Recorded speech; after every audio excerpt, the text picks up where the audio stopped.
Welcome to Open BxRx Tuesday on BronxNet. I'm your host, Kibin Alleyne, and I'd like to invite you to get social with us at BronxNet TV on Instagram and Twitter, and BronxNet Community Television on Facebook. A mass shooting in Buffalo targeting Black communities sparked conversations on race-based violence and mental health in communities of color. Joining me to discuss the mental health response to racial hate crimes and race-based stress is attending psychologist at Montefiore Health System, Dr. Delapp. Doctor, thank you so much for joining me. Thank you for having me. Glad to be here. So, the recent Buffalo supermarket attack has been covered in thousands of media outlets with hundreds of hours of coverage.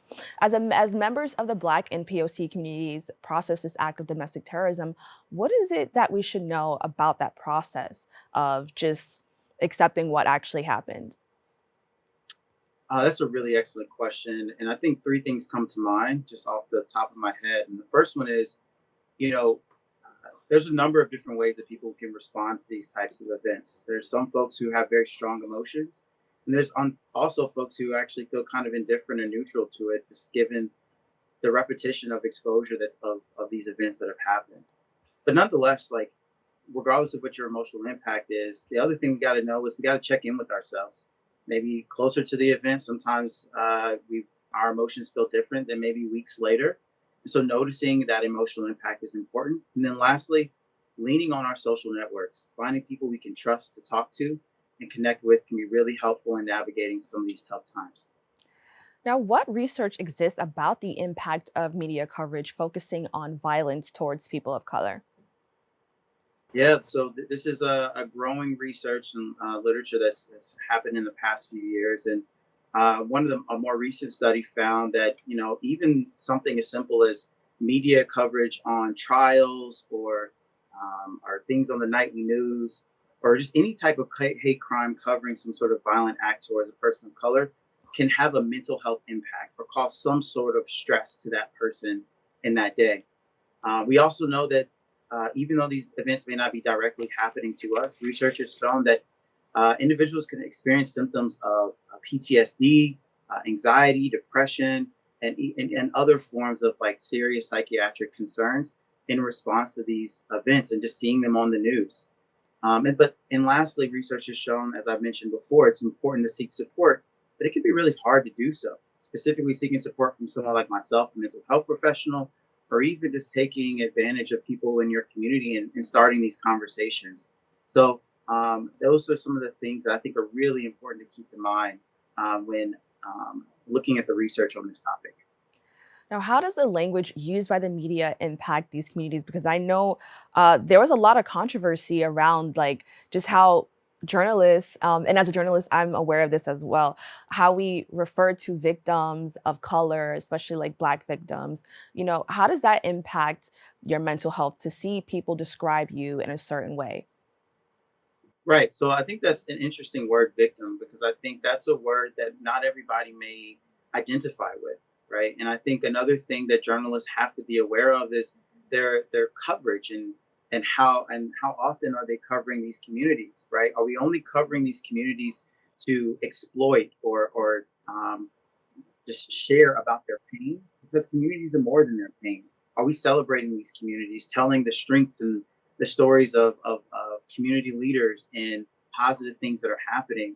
So I think the media has a really big responsibility at painting a full picture and not solely going to these communities and broadcasting their pain, but also telling other parts of their story too. And I like that you mentioned that because I wanted to talk about just using different language. You said that not everybody responds to the term victim, and I definitely agree. I know some people like the term survivor instead.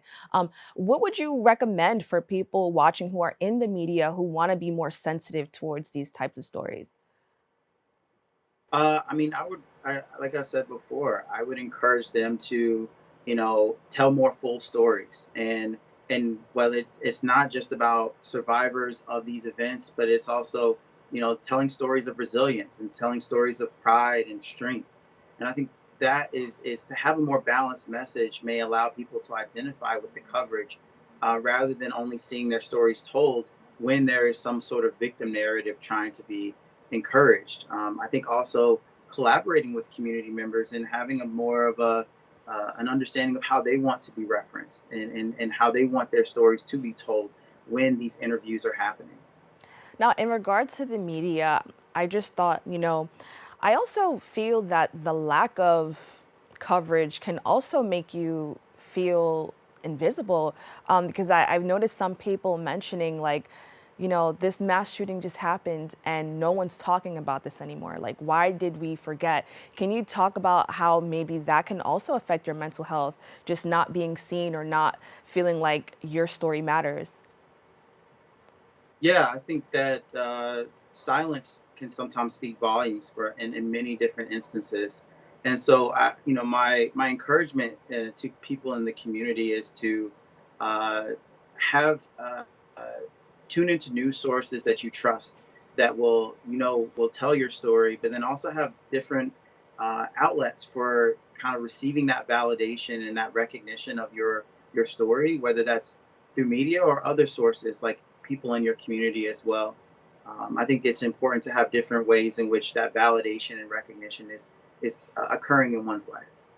Now, what can the community learn about the research about coping in times of racial stress? I think the research really can help us understand a couple of things. The first thing is I know everybody's on their phone. Phones are kind of almost like a body part at this point now, and so we have to understand that what we look at and what we scroll and see and the information we seek, all of those things kind of resonate and can impact us emotionally.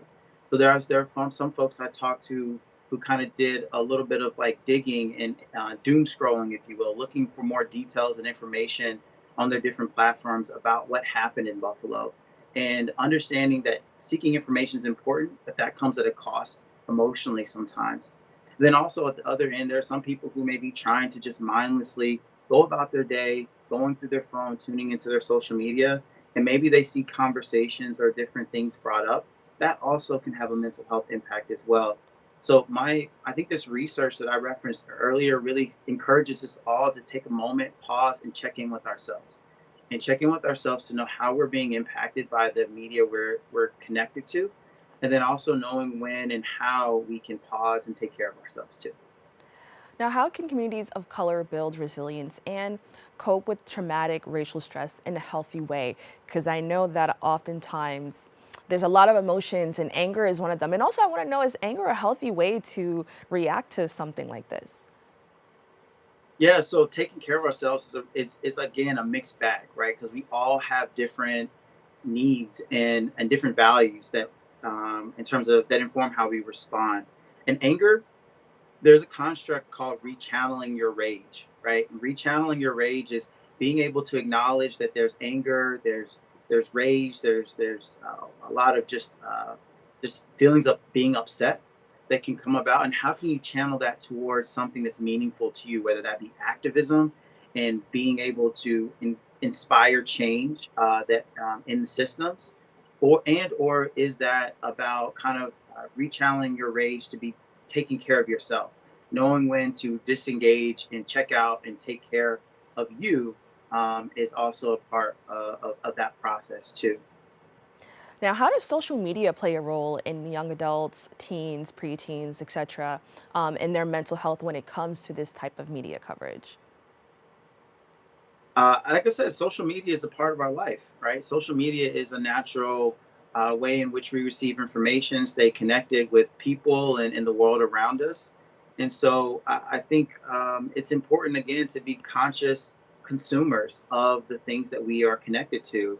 And a part of that is again, knowing what we're taking in and how that information is impacting us. And then knowing ways to kind of decompress if we need to disengage and recharge from the stuff that we're seeing. And I also want to add that the thing with social media that makes it a little bit hard, as you said, we're always connected.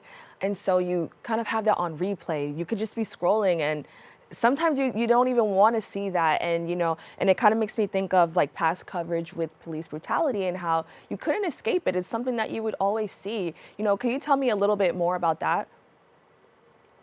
Yes, I mean, I think that's going back to an earlier question, something that media folks can do. I know clickbait is the thing. If you want people to tune into what's going on, however, there's a social consciousness about giving disclosures and letting people know that this may be triggering material, right? And I think that's kind of happening more and more.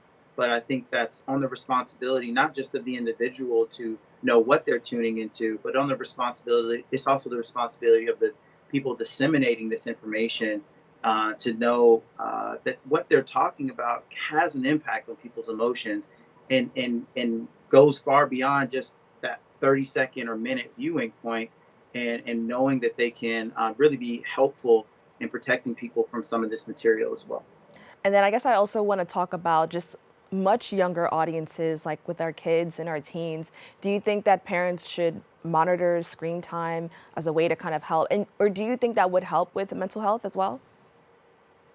Oh, that's a mixed bag. I mean, that's the age old question. I get that all the time from parents. I think one of the things I go with is that you can have too much of a good thing, right? Or too much of anything, right? So I think consuming things in moderation is always good, in my opinion. And so I do think that parental guidance and also knowing kind of what your children are consuming is important. And then also, I think it's important for parents to know how to engage with their kids about these topics, right? Knowing developmentally age appropriate ways to have conversations about race, about things that are going on in the world and the community. Because kids are curious. Kids are going to maybe hear this information from other sources. So even if you protect their kind of exposure via social media, there may be other ways in which they become aware of this. So we want to be able to have honest conversations about these things as well. And do you have any suggestions, resources, and more to those struggling with mental health? Yes, I think that one of the things I try to encourage folks to think about is coming up with a coping plan, right? Because unfortunately, I really want to acknowledge that you know systems need to change, right?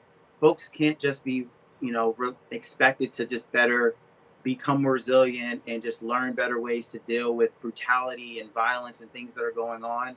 Um, and unfortunately, until those changes happen, people are still tasked with that. And so, one of the things that I encourage people to do is three things, right? First, find three safe people that can be a trusted psychologist like myself, people in your community, a spiritual leader, a parent, a loved one that you have built a relationship with where you can speak honestly about how you're doing and practice having these conversations and sharing so that way, whenever these moments come up, there's Hmm. less of a barrier to starting the conversation. The All right. second thing is find three places that you can go Mhm. to be safe and feel safe when these things happen. And lastly, three things that you can do to take care of your emotions. All right, Doctor, thank you so much for joining me. Yes, it was a pleasure. Thank you for having me and thank you for covering this topic.